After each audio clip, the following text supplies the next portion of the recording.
నిజం ఫ్రెండ్స్. చూడండి ఇప్పుడైనా ఏ ఎలాగైనా ఇప్పుడు ఇంటి దగ్గర ఆహ్, ఒక్క రోజులో కనీసం ఒక రూ. 10 మనం రూ. 10 ఇంటి దగ్గర చెప్తున్నాను, తక్కువ లేదు, ఒక రూ. 10 మనం సేవ్ చేసామంటే 30 రోజులకి ఎంత అవుతుంది? 300 అవుతుంది. ఓకే. అదే అదే అలా ప్రతి నెల 300 సేవ్ చేసుకుంటా ఒక 1 ఇయర్కి ఎంత అవుతుంది చెప్పండి? 3600. ఓకే. అలాగే ఒక 5 ఇయర్స్ సేవ్ చేసుకుంటే ఎంత అవుతుంది? మీరే కాల్కులేషన్ చేసుకోండి. ఓకే. అయితే ఇది కంపల్సరీ ప్రతి ఫ్యామిలీలోని మనకుండి పని ఒత్తిడి, మనకుండి అవసరాలు అందరికీ ఖచ్చితంగా ఉంటాయి. ఓకే. ఒక్కొక్క మంత్లో ఎక్స్పెన్సెస్ ఎక్కువ ఉండొచ్చు. దానివల్ల మనం సేవ్ చేయడం కష్టంగా ఉండొచ్చు. కొంతమందికి ఖర్చులు తక్కువ ఉండొచ్చు. ఓకే. ఈ మంత్ ఎంత సేవ్ చేసామని అనుకోవచ్చు. ఓకే. ఈ సేవ్ చేసింది నేను చెప్తాను చూడండి. ఈ సేవ్ చేసింది మనం ఎవరికన్నా వడ్డీకి ఇచ్చినా అది గ్యారంటీగా మనకి వడ్డీ ఒక 2 నెలలు, ఒక నెలలో ఈజీగా మనకి తొందరగా ఇచ్చేస్తారు. కానీ ఆ 2 నెలలు, 3 నెలలు అయిన తర్వాత వాళ్ళు స్లో చేయటం, ఇవ్వకపోవడం, అలా అలా డిలే చేయటం, రిలేటివ్స్‌లో అయినా, ఫ్రెండ్స్‌లో అయినా, లేకపోతే ఎవరు వేరే బయట ఎవరికైనా సరే, ఫైనల్‌గా వాళ్ళు ఇస్తారో లేదో గ్యారంటీ ఉండదు తర్వాత కొన్ని రోజులు వెళ్ళిపోయేటప్పటికి. సో, అది గ్యారంటీ కాదు. ఓకే. అదొక పాయింట్ అర్థం చేసుకోండి. ఇంకొకటి, పోనీ మనం ఏదో సేవింగ్ చేస్తున్నాం కదా! మన పిల్లల కోసం ఏదో ఫిక్స్డ్ డిపాజిట్ చేద్దాం అని చెప్పేసి మనం ఏదైనా బ్యాంక్ చూసుకుంటే 7.5 మహా అయితే 8%, సీనియర్ సిటిజన్‌కి 8.35 ఎంతో ఉంది. ఓకే. అంటే 3% నుంచి అప్రాక్సిమేట్‌లీ 7.5 వరకు ఉంది. అంటే బ్యాంక్‌లో మన ఫిక్స్డ్ డిపాజిట్ 1,00,000కి పర్ ఇయర్ 7,500 మనకి ఫిక్స్డ్ డిపాజిట్‌లో వస్తది. అది కూడా ఎలా? 3½ ఇయరో, 5½ ఇయరో, లేకపోతే 7 ఇయర్సో ఫిక్స్డ్‌గా అమౌంట్ అందులోనే ఉంచేసుకొని మనం డిపాజిట్ చేసుకొని ఉంచాలి. తీయడానికి లేదు. ఒకవేళ తీస్తే దానికి సంబంధించి ఛార్జెస్ అని అవన్నీ ఇవన్నీ ఉంటాయి. ఓకే. అంటే 1,00,000కి 7,500 వస్తది. ఓకే. నేను చెప్పేది అర్థం చేసుకోండి. వినండి. ఇది ఇంపార్టెంట్ అయింది. ఏదో చెప్తున్నాను అనుకోకండి. తప్పుగా అనుకోకండి. ఎందుకంటే నేను ఒకప్పుడు పొరపాటు మనకు తెలియదు కాబట్టి కొన్ని కొన్ని విషయాలు, కొన్ని కొన్ని మిస్టేకుల్లో మనం చెయ్యము. పొరపాట్లు జరుగుతూ ఉంటాయి. దానివల్ల ఏంటంటే మనం ముందుకు వెళ్ళలేము. దానివల్ల అయ్యో మనం చేయలేకపోయామే అనే ఒక ఫీలింగ్ కూడా ఉంటుంది. సో నేనైతే ఈ విషయంలో అరే అప్పుడు తెలుసుంటే నాకు చాలా బాగుండు అని చెప్పేసి ఫీల్ అయ్యాను కాబట్టి అలాంటి పొరపాట్లు మీలో ఎవరికి కూడా ఆ, ముందు ముందు అలా అనుకోకుండా ఒకవేళ నా వల్ల ఏమన్నా తెలిస్తే మీరు కొంచెం అలర్ట్గా ముందుగానే కొద్దిగా ఇదవుతారని చెప్పేసి పెడుతున్నాను ఈ మెసేజ్. ఓకే. సో బ్యాంకులో పాయింట్కి వద్దాం. బ్యాంక్లో 7.5 అంటే పర్ ఇయర్కి ఇంత వస్తుంది. 3½ ఇయర్ వరకు లేకపోతే 5 ఇయర్స్ లాకింగ్ పీరియడ్ ఉంటుంది. ఓకే. దాని తర్వాత తీయడం జరుగుతుంది మన వడ్డీ రావాలంటే. లేకపోతే మధ్యలో ఛార్జెస్ అని అవన్నీ ఇవన్నీ వాళ్ళు మనకి ఇంట్రెస్ట్ ఇవ్వకపోగా అసలు నుంచి కట్ అయ్యే అవకాశం కూడా ఉంటుంది. ఒకవేళ మినిమం ఇంత గ్రేస్ పీరియడ్ టైంలో మనం ఒకవేళ ఫిక్స్డ్ డిపాజిట్ ఉంచకపోతే. ఓకే. దెన్ అదొక పాయింట్ అయ్యింది. ఓకే. ఇంకా వేరేగా వడ్డీ విషయానికి బయట ఎవరికైనా ఇస్తే అది గ్యారంటీ లేదు. ఓకే. 2.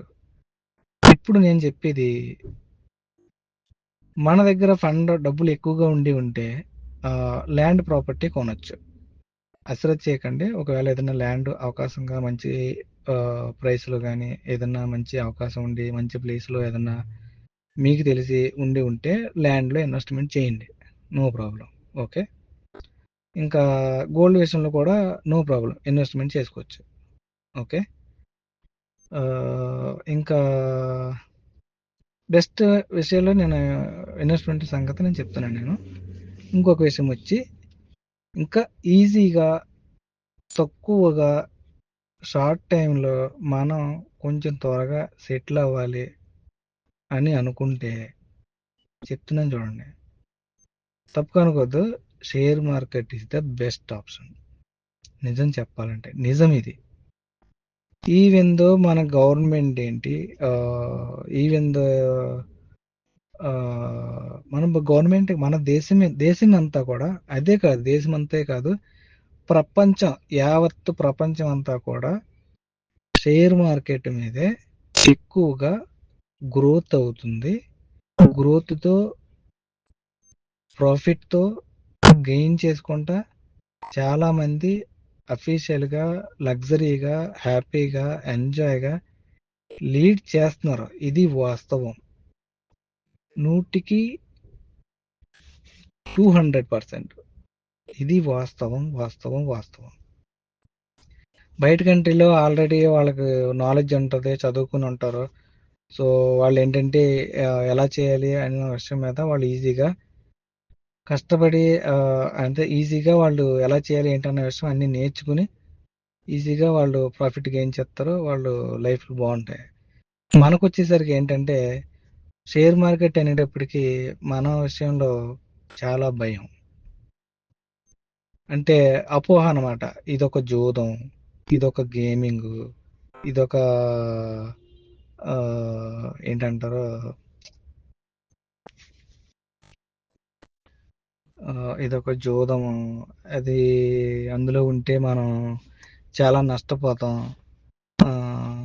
అది చాలా చీటింగ్ విషయము అని చెప్పేసి చాలామంది అపోహతో ఇన్వెస్ట్మెంట్ పెట్టడం కానీ, లేకపోతే అందులో దానికోసం ఆలోచించడం కానీ, చూడటం కానీ చాలామంది చేయరు. మనలోనే, మన ఎవరిదాకా ఎందుకు, మీలోనే కొంతమంది ఉండొచ్చు, అంటే మీలోనే కాదు చాలామంది, 100కి ఇప్పుడున్న జనరేషన్లో కరోనా తర్వాత చాలామంది డెవలప్ అయ్యారు, చాలామంది చేస్తున్నారు. కొంతమందికి తెలియక ఎక్కడోళ్ళు అక్కడే ఉండిపోతున్నారు. ఉన్నవాళ్ళు ఈజీగా వాళ్ళ దగ్గర ఉన్న డబ్బులు పెట్టుకుని, ఇన్వెస్ట్మెంట్ పెట్టుకుని చాలా చాలా ఈజీగా సంపాదించారు. కానీ వాళ్ళు చెప్పరు. ఇలాంటివి చెప్తే వాళ్ళకన్నా ముందు మనం డెవలప్మెంట్ అయిపోతాం అన్న విషయం మీద చెప్పరు కొంతమంది. నిజం ఇది. కొంతమంది మన ఇండియాలో ఉన్నదే కదా, ఎవడన్నా ఒకడు బాగుపడుతున్నాడో, ఒక హై లెవెల్లోకి వెళ్తున్నాడంటే రెండో వాడు ఎలా వెనకలాగేద్దాం అన్న ఆలోచనలే ఉంటాయి. సో దానివల్ల వీడు లాగడం కాక వాడు పాడవుతాడు, వీడిని పాడు చేస్తాడు. అలా అలా చేయడం వల్ల, అదే ఇతర కంట్రీలు అలా కాదు. ఎవరైనా ఒక కంపెనీ పెట్టాలి అని అనుకున్నారనుకో, వాళ్ళని ప్రోత్సహిస్తారు, వాళ్ళకి సపోర్ట్ చేస్తారు, ఇన్వెస్ట్మెంట్ కూడా పెడతారు, సపోర్ట్ చేసి పైకి లాగుతారు. అది అవుట్ ఆఫ్ కంట్రీలో ఉన్న గుణం అది. అంటే అన్ని కంట్రీలు అని చెప్పను, కానీ కొన్ని కంట్రీలు ఉన్నాయి, వాస్తవం అది. కానీ మన కంట్రీకి వచ్చినప్పుడు అలా లేదులే. ఎప్పుడు మనల్ని ఎవడో పైకి వెళ్తే కిందకి పడేద్దామా, అడగని ముందు మనం ఎప్పుడు వెళ్ళిపోదామా అని ఆలోచనలు ఉంటాయి మన వాళ్ళకి. ఇది మన వాళ్ళ దగ్గర ఉన్న గుణం ఇది. ఓకే, ఎనీవే సబ్జెక్ట్కి వద్దాం. అయితే ఇప్పుడు ఇది ఖచ్చితంగా మీరు అందరూ తెలుసుకోవాల్సిన విషయం ఇది. అయితే సబ్జెక్ట్కి వస్తున్నాను. ఇంకో విషయం ఏంటంటే చెప్తున్నాను చూడండి, ఈవెన్ దో మన మార్కెట్లో ఇతర దేశాలు చాలా వరకు ఇన్వెస్ట్మెంట్ పెట్టి, చాలా అంటే చాలా ఇన్వెస్ట్మెంట్ కొన్ని వేల మిలియన్లు సంపాదించి ప్రాఫిట్ గెయిన్ అయిన తర్వాత ఎగ్జిట్ అయిపోయి వెళ్ళిపోతున్నారు. మన మార్కెట్ డౌన్ అవుతూ ఉంటుంది అప్పుడప్పుడు. ఓకే, డౌన్ అయినా మళ్ళీ రీబ్యాక్ అవుతుంది. ఓకే, కానీ నేను చెప్పేది పాయింట్ ఏంటంటే షేర్ మార్కెట్లో చాలా రకాలు ఉంటాయి. అది ఒక చిన్న మాటలో మీకు చెప్తే అయిపోయే విషయం కాదు ఇది. అందులో ట్రేడింగ్ ఉంటుంది, డే ట్రేడింగ్ ఉంటుంది, వీక్లీ ట్రేడింగ్ ఉంటుంది. ఇప్పుడు వీక్లీ ట్రేడింగ్ తీసేస్తారు, కానీ ఇప్పుడు మంత్లీ కొత్తగా పెట్టారు. మంత్లీ ట్రేడింగ్, ఆప్షన్ ట్రేడింగ్ ఉంటుంది, స్టాక్ ట్రేడింగ్ ఉంటుంది, ఇంట్రాడే ట్రేడింగ్ ఉంటుంది. డే బై డే, ఏ రోజు ఆ రోజు ప్రాఫిట్ వచ్చిందో లాస్ వచ్చిందో అనేది కూడా ఉంటాయి. అవన్నీ ట్రేడింగ్లోకి వచ్చేటప్పటికి షేర్ మార్కెట్లో ఒక ఫైర్తో సమానం. అంటే నొప్పుని మనం పట్టుకున్నాం అనుకో, దాన్ని యూటిలైజ్ చేసుకుంటే, అంటే మంచి దాంట్లో ఇన్వెస్ట్మెంట్ పెడితే మనకి చాలా యూస్ఫుల్ అవుతుంది. మనం రాంగ్ సెలెక్ట్ చేసుకుని ట్రేడింగ్లో పెడితే ఈ రోజు 1 లక్ష అవనివ్వండి, 10 లక్షలు 10 లక్షలకి 1 మిలియన్ రావచ్చు. అది మనం సరిగా యూటిలైజ్ చేసి సరిగా కరెక్ట్ టైంలో కరెక్ట్ ఎంట్రీ ఇస్తే కనుక ఏదైనా ఒక ఆప్షన్లో కానీ ట్రేడింగ్లో కానీ, అదే రాంగ్ పొజిషన్లు ఇస్తే అదే మన దగ్గర ఉన్న 1,00,000 అయినా 10,00,000 అయినా ఇదే రోజు ఒక్క రోజులోనే ఆవిరైపోయే అవకాశం కూడా ఉంటుంది. సో ఏంటంటే ఇది చాలా ఫైర్ డేంజర్. ఈ మార్కెట్లో ట్రేడింగ్ ఎవరిని చేయమని నేను చెప్పను. ఓకే, ఎందుకంటే ట్రేడింగ్ రిస్క్ 100%. ఈవెన్ నేను చేశాను, లాస్ పోవడం జరిగింది, దాంట్లో మళ్ళీ కొంచెం కవర్ అవడం జరిగింది. ఓకే, అది పక్కన పెడదాం. ట్రేడింగ్ దయచేసి ఎవరు వెళ్ళొద్దు. కానీ నేను చెప్పే ఆప్షన్ పాయింట్ ఏంటంటే ఇన్వెస్ట్మెంట్ చేయండి. ఇదే షేర్ మార్కెట్లో ఈక్విటీ షేర్స్ ఉంటాయి, ప్లస్ మ్యూచువల్ ఫండ్స్ ఉంటాయి. మీరు, నేను చెప్పేది ఏంటంటే చూడండి, పర్ మంత్ మీరు సంపాదించుకున్న శాలరీలో మీకు ఒకవేళ ఇంటి దగ్గర అయితే పిఎఫ్ కట్ చేసుకున్నారో అది ఇది అని అంటారు కదా, మీరు అదే రకంగా కాల్కులేట్ చేసుకుని మీరు ఎంత అమౌంట్ మీకు ఎక్స్పెన్సెస్ కావాలో చూసుకోండి. మీరు ఎంత సేవ్ చేసుకోవాలనుకుంటున్నారో, పిల్లల కోసం ఏదైనా వేరేగా ఏదైనా పెట్టాలనుకుంటే దాంట్లోకి ఎంత తీసుకుంటారో అన్నీ చూసుకున్నాక కొంచెం అమౌంట్, అది నెలకి నేను ఎక్కువ అని చెప్పను, ఒక 1,000 2,000 మేబీ మీకు పాసిబుల్ అయితే 5,000, ఎవరికి ఎంత అయితే అంత, ఎంతో కొంత ఒక 10,000 లేదా 15,000 దాన్ని సేవ్ చేద్దాం అనుకుంటారు కదా, సేవింగ్ కోసం ఏదైతే సేవింగ్ ఉందో ఆ సేవింగ్లో ఒక 35-40% మీరు ఏం చేస్తారంటే ఇన్వెస్ట్మెంట్లో పెట్టండి. ఒక 30% లేదా 20%, ఎవరికి ఎంత ఉంటే అంత. ఓకే, చెప్తాను కదా, 2,000 5,000 10,000 15,000 మీ ఇష్టం, మీరు సేవ్ చేసుకున్న దాంట్లో. మీరు బ్యాంకులో వేసుకుంటే ఉపయోగం లేదు. బ్యాంకులో మీరు సర్లే మనకి ఉపయోగపడుతుంది సేవింగ్, బ్యాంకులో పెట్టి సేవ్ చేసుకుందాం అనుకో, మీకు మహా అయితే 2.24%, 2.24 2.5% ఇస్తారు. అండ్ నెలకు సంవత్సరానికి 2,500 ఆ టైప్లో మీకు వడ్డీ పడుతుంది మామూలుగా, ఫిక్స్డ్ డిపాజిట్ చేయకుండా బ్యాంకులో ఉంటే కనుక.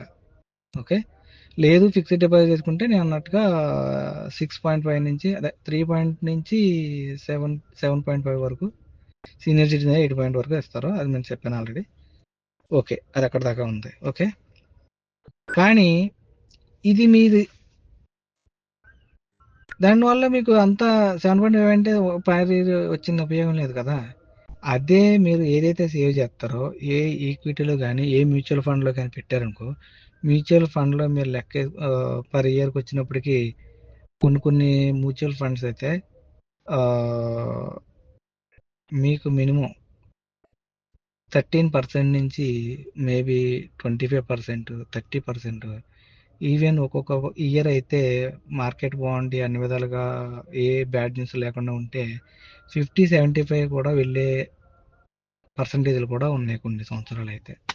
ఓకే, సో మ్యూచువల్ ఫండ్ అంటే ఏంటి, ఇంకొకటి షార్ట్ కట్లో చెప్తాను. మ్యూచువల్ ఫండ్ అంటే ఏమీ లేదు, ఏదైతే షేర్ మార్కెట్లో ఈక్విటీస్ ఉంటాయో, ఈక్విటీ షేర్స్ కంపెనీ అంటే చాలా రకాలు, మన కళ్ళ ఎదురుగుండా కనిపించే DMart, Reliance, SBI, Kalyani jewellers, ఇలా మన దగ్గర చాలా ఉన్నాయి కదా, చాలా కంపెనీలు ఉంటాయి. Super market, avenue super market, ఇంకా రిలయన్స్, టాటా డొకోమో, ఇలాంటివి ఉన్నాయి కదా, టాటా మోటార్స్, సుజుకి, ఇంకా అలాంటి హెచ్డిఎఫ్సి బ్యాంకు, ఎస్బీఐ బ్యాంకు, ఇవన్నీ కూడా షేర్ మార్కెట్లో పార్టిసిపేట్ చేస్తాయి.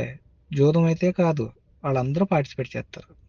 ఓకే, సో వీటిల్లో మ్యూచువల్ ఫండ్ అంటే ఏంటంటే ఒక 15 కంపెనీ నుంచి 25 కంపెనీ నుంచి 30 కంపెనీ వరకు ఒక ఫండ్ మేనేజర్ ఉంటాడు. మ్యూచువల్ ఫండ్కి సంబంధించి ఒక మేనేజర్ ఉంటాడు. పబ్లిక్ సెక్టర్ ఏం చేస్తుందంటే మన దగ్గర ఉన్న అమౌంట్ను సేవింగ్ చేయమని చెప్పేసి మన అకౌంట్ ద్వారా వాడికి పర్ మంత్ ఎంత అని చెప్పేసి మనం మన అకౌంట్ నుంచి డెబిట్ చేస్తాం.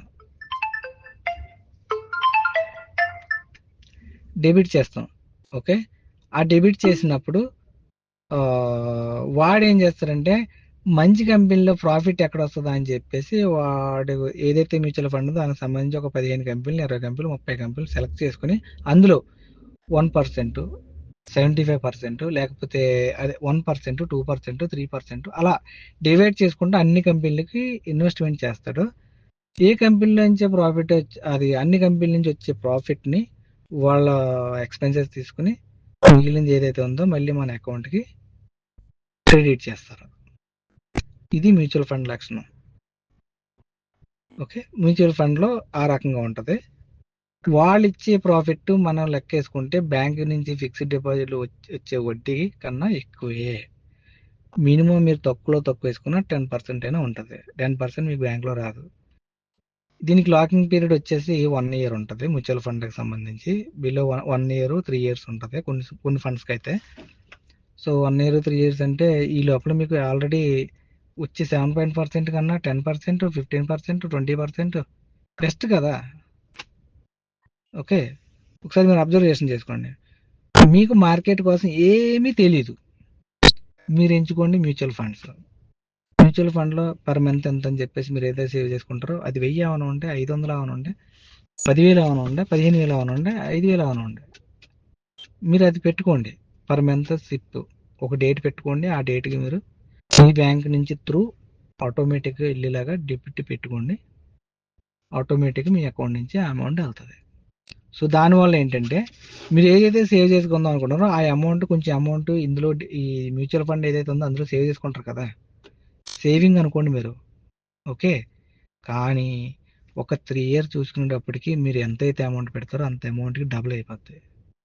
ఓకే, 3 ఇయర్ అవ్వచ్చు, 4 ఇయర్స్, 5 ఇయర్స్. కానీ 5 ఇయర్స్కి మీరు పెట్టింది 1,00,000 అయితే లక్షకి లక్ష రావచ్చు, లక్షకి 2 లక్షలు రావచ్చు. అంటే మంచి మ్యూచువల్ ఫండ్లో పెట్టుకుంటే.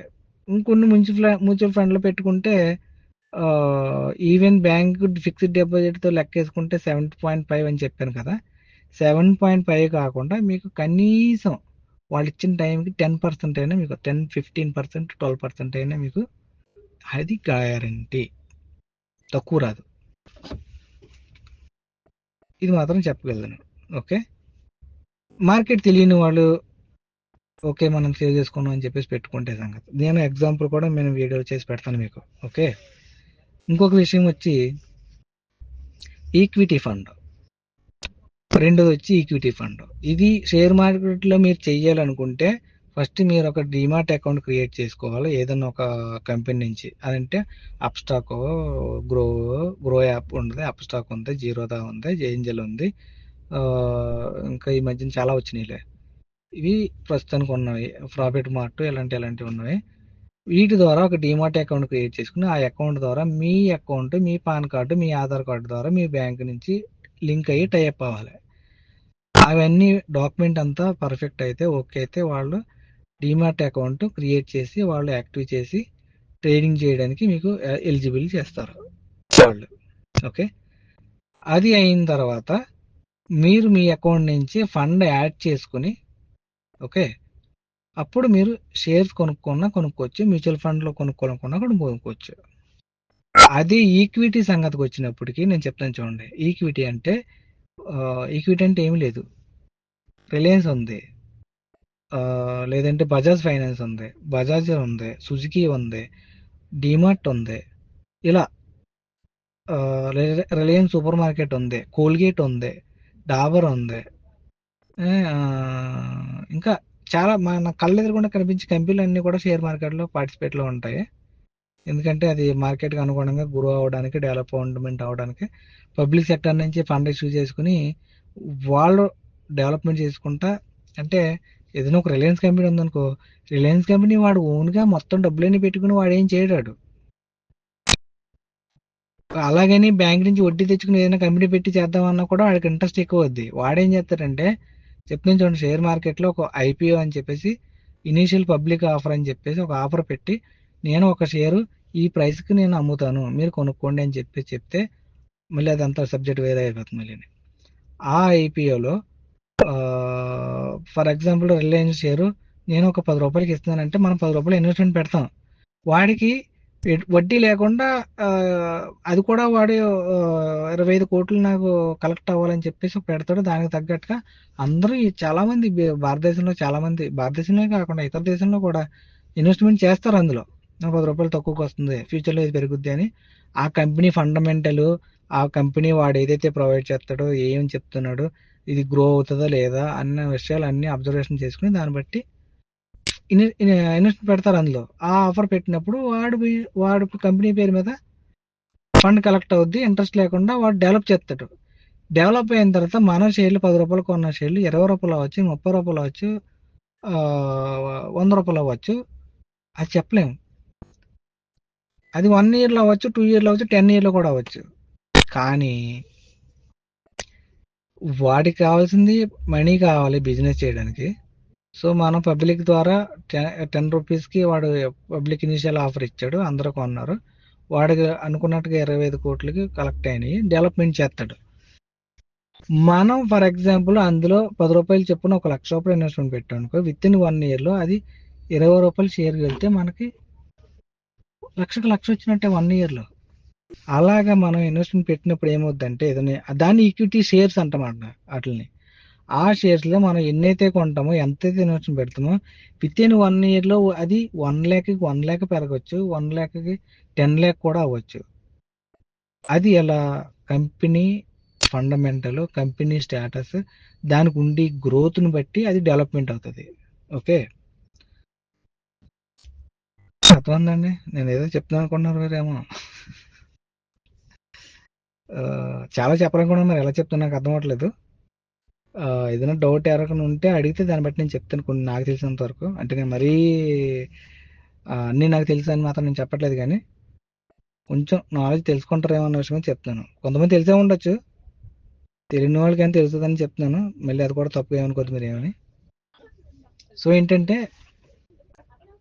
మనకి షార్ట్ టైంలో ఎక్కువ డబ్బులు మనం ప్రాఫిట్ తీసుకోవాలనుకుంటే కనుక ఈక్విటీ షేర్స్లో కొనుక్కోండి. మన కళ్ళ అది కూడా ఎలాగంటే మన కళ్ళ ఎదురుగుండా కనిపించే కంపెనీలు. మనం ఏదైనా బయట మన మార్కెట్ కానీ ఏదైనా బయటకు మనం వెళ్తూ ఉంటాం జనరల్గా వెళ్తున్నప్పుడు కూడా మన కళ్ళ ఎదురుగుండా చాలా రకాల కంపెనీలు కనపడతాయి మనకి. సో ఏంటంటే ఆ కంపెనీ కనపడినప్పుడు ఆ కంపెనీకి సంబంధించి మీ చేతిలోనే ఫోన్ ఉంది, మీ చేతిలోనే గూగుల్ ఉంది. గూగుల్లో కొట్టి చూడండి ఈ కంపెనీ షేర్ ప్రైస్ ఎంత, ఓకే, 10 ఇయర్స్ బ్యాక్ ఎంత, మీరు కొట్టి చూడండి. ఏ కంపెనీ షేర్ అయినా సరే ఒక ₹10 ఉంటే ఆ స్టార్టింగ్ టైంలో, ఈ టైంలో ఒక ₹100 ఉండొచ్చు, 200 ఉండొచ్చు, 300 ఉండొచ్చు, 1000 ఉండొచ్చు, 2000 ఉండొచ్చు, 1,00,000 ఉండొచ్చు. అర్థమైందండి? షేర్ ప్రైస్ అది ఒక కంపెనీ ఫండమెంటల్ మార్కెట్ విధానం బట్టి, దానికి ఉన్న గ్రోత్, దానికి ఉన్న మంచి పేరుని బట్టి అది పెరగటం జరుగుద్ది. దాన్ని బట్టి మీకు అర్థమవుతుంది మార్కెట్. ఈ కంపెనీ బాగుంది, ఈ కంపెనీ బాగుంది, ఈ కంపెనీ బాగుంది, ఇంతే. షేర్ మార్కెట్ అంటే మనకు తెలియదు అనుకుంటే ఏం లేదు. మనకు కళ్ళెదురుగుండా కనిపించే కంపెనీనే ఈజీగా గూగుల్లో కొట్టారా 10 ఇయర్స్ ఎంత ఉంది అది చూడండి, దానికోసం తెలుస్తుంది ఎంత పెరిగింది. దాన్ని బట్టి ఈ కంపెనీ బాగుంది, మంచిది అని అలాగా మీ కళ్ళెదురుగుండా కనిపించే కంపెనీలు గూగుల్లో కొట్టుకుని చూసుకునేటప్పటికి కొంత టైం అయినప్పటికీ మీకు ఆటోమేటిక్ తెలిసిపోద్ది. అరే ఈ కంపెనీ బాగుంది, ఈ కంపెనీ బాగుంది అని మీకే ఆటోమేటిక్ తెలిసిపోద్ది. తెలియదు అనుకుంటే లేదు. కానీ తెలీదు మనకి అని చెప్పేసి భయపడతా ఎక్కడైతే ఆగిపోతామో మనకు నిజంగానే తెలీదు. తెలుసుకోవడానికి ప్రయత్నించండి. ఇది నేను ఎందుకు చెప్తానంటే, నేను చెప్పే విషయం ఇప్పుడు మీకోసం, మీ లైఫ్ కోసం, మీ ఫ్యామిలీ కోసం, మీ పిల్లల కోసం. ఇప్పుడు మన లైఫ్లో ఎలాగా ఒకవేళ ప్లానింగ్ తీసుకోకుండా అటు ఇటుగా ఉంటే ఎలాగో అయిపోయింది. కనీసం మన పిల్లల భవిష్యత్తు కన్నా బాగుండాలన్నా, ఫ్యూచర్లో ఒక మంచి పొజిషన్లో ఉండాలన్నా ఖచ్చితంగా మీరు ఇన్వెస్ట్మెంట్ అనేది పెట్టుకోవాలి. భారతదేశం జీడిపి గ్రోత్ కంపల్సరీ చూడండి. 10 ఇయర్స్ బ్యాక్ ఎలా ఉందో ఇప్పుడు ఎలా ఉందో, ఒక 15 ఇయర్స్ బ్యాక్ ఎలా ఉందో ఇప్పుడు ఎలా ఉందో.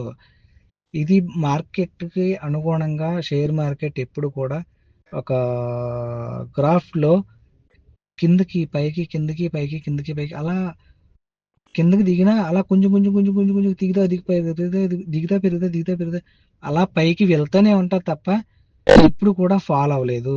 ఒకవేళ ఫాల్ అయితే మన మార్కెట్, మన దేశం జీడిపి గ్రోత్లు పడిపోతే కనుక మనం ప్రపంచంలోనే వెనక్కి వెళ్ళిపోయినట్టు. కానీ మనం ప్రపంచంలో 3వ స్థానంలో ఉన్నాం ప్రస్తుతానికి. ఈ జీడిపి గ్రోత్ 5వ స్థానంలో ఉన్నాం అనుకుంటా. 5 నుంచి రీసెంట్లీ మనం ముందుకు వచ్చాం కూడా. ఇంకా ఫ్యూచర్లో మనం ముందుకెళ్ళే అవకాశాలు చాలా ఉన్నాయి. చాలా డెవలప్మెంట్ జరుగుతుంది ఇండియాలో. చాలా గ్రోత్ జరుగుతుంది. చాలా కాంట్రాక్ట్స్ కూడా అవుట్ ఆఫ్ కంట్రీ నుంచి కుదురుతున్నాయి. ఇది మార్కెట్ కోసం తెలుసుకుంటే మీకు తెలుస్తుంది డెఫినెట్లీ. సో ఏంటంటే తెలుసుకోండి, ఖచ్చితంగా ఇన్వెస్ట్మెంట్ అనేది చెయ్యండి. చూడండి, మీ కండ్లు ఎదురకుండా కనిపించే కంపెనీని 10 ఇయర్స్ బ్యాక్ ఎంత ప్రైస్లో ఉంది, ఇప్పుడు ఎంత ప్రైస్లో ఉంది, కనీసం అందులో మనం ఇన్వెస్ట్ పెడితే ఎంత గ్రోత్ అవుతాము.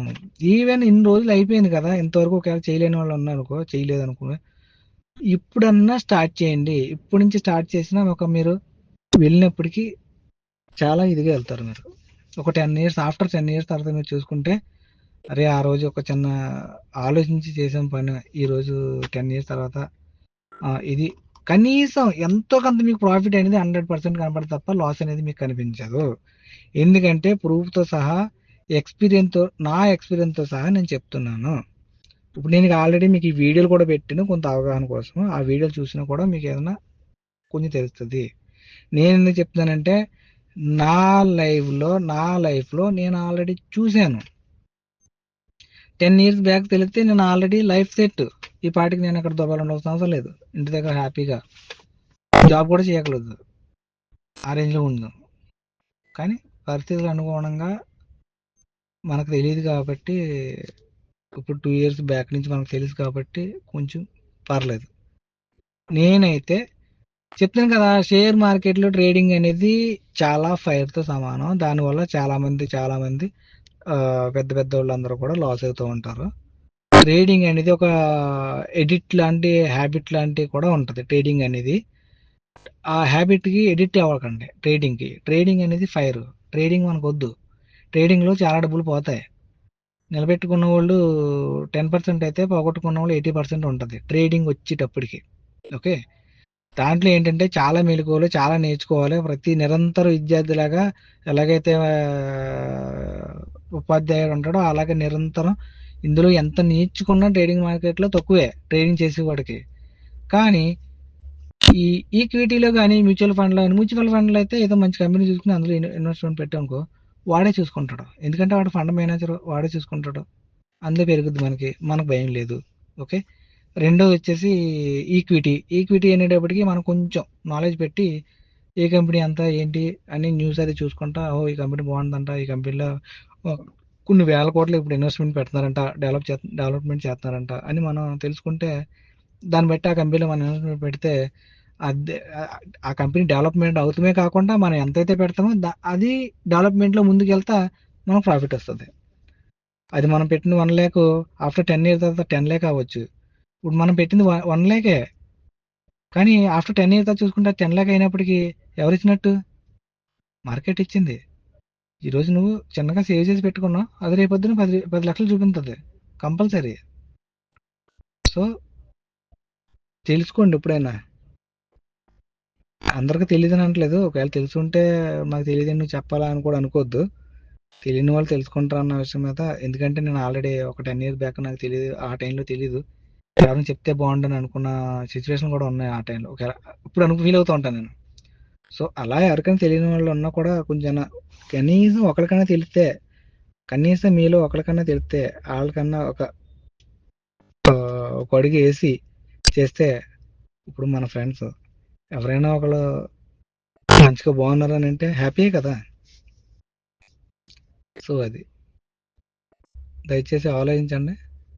చాలా వరకు పెట్టేశాను, ఇంకా చాలా చెప్పాల్సిన ఉన్నాయి, కానీ లెంత్ ఎక్కువైపోతుంది.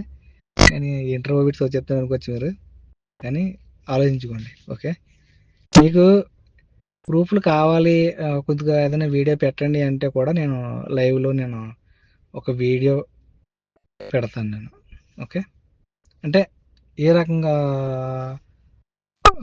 ఒక 10 yearsకి ఎలా ఉంది మార్కెట్ విధానం, ఎలా ఉంది అన్న విషయం మీద ఒక 5 minutes ఎంతో నేను వీడియో కూడా పెడతాను. ఒకవేళ మీరు పెట్టమంటే. లేదు అని అంటారా, డిలీట్ చేసి నీకు ఎప్పుడు పెట్టదని చెప్పండి, నేను ఎప్పుడు పెట్టను. ఓకేనా? సరే అయితే మరి సోది మాత్రం అనుకోవద్దు, దయచేసి వినండి. ఎందుకంటే అందరు లైఫ్లు బాగుండాలి అన్న విషయం మీద మనందరం బాగుండాలి, నా ఫ్రెండ్స్ బాగుండాలి. అని అనుకొని మెసేజ్ పెడుతున్నాను నేను.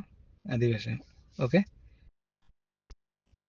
సరే అయితే మరి టేక్ కేర్. వేరే ఎవరన్నా ఒకవేళ రిప్లై పెట్టి ఏమైనా మెసేజ్ పెడితే దాన్ని బట్టి నేను చెప్తాను. ఓకేనా? Take care friends. Okay, bye.